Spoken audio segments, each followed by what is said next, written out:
The day I got fired, I went home to my grandma's and learned how to play gin rummy. Meanwhile, my entire family was tearing the city apart looking for me. Why? Because my sister, the family's golden child and a so-called genius jewelry designer, hadn't been able to sketch a single decent design since I'd left. In my last life, it all came crashing down at the National Jewelry Design Competition. Somehow, my sister, Sophie, always managed to debut designs that were identical to mine, just a heartbeat before I could. Everyone assumed I was the copycat. My own family stood up and testified against me. The company I worked for, citing moral turpitude and damage to their reputation, fired me on the spot and slapped me with a lawsuit for a staggering amount in damages. My family, seeing me as nothing but a liability, threw me out. Crushed by the weight of it all, the public shaming, the loss of my family, I fell into a deep depression. I was killed in a hit and run, struck by a car driven by one of my sister's obsessed fans. Even as my consciousness faded, the question haunted me. How did Sophie always know? How did she always manage to create my exact designs just one step ahead of me? Then, I opened my eyes. I was back. The day before the National Jewelry Design Competition. Sadie, you feeling confident about the competition? The chatter in the office pulled me back from the dizzying vortex of memory. I looked around, my heart hammering against my ribs. It was real. I was back. Are you kidding?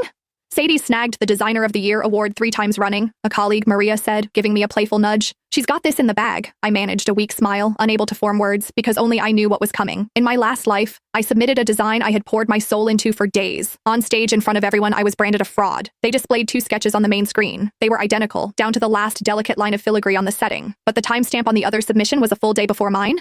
And the artist? My dear sister, Sophie Walker. She stood in the audience, her eyes wide and red-rimmed, staring at me with a look of shattered betrayal. She brought a microphone to her lips, her voice trembling as it echoed through the auditorium. Sadie, how could you? If you were blocked, I would have helped you find inspiration. But to steal my work? Why? I was frozen. That was my design. It had lived on my encrypted laptop, unseen by any other human eye. Before I could even begin to explain, the crowd erupted. Get the plagiarist off the stage. The nerve of her, showing up with a stolen design. She doesn't deserve to be a designer. Fraud. I grabbed a microphone to defend myself, but my voice was drowned out by the jeers. A few scattered voices of support were quickly silenced when my own parents took the stage.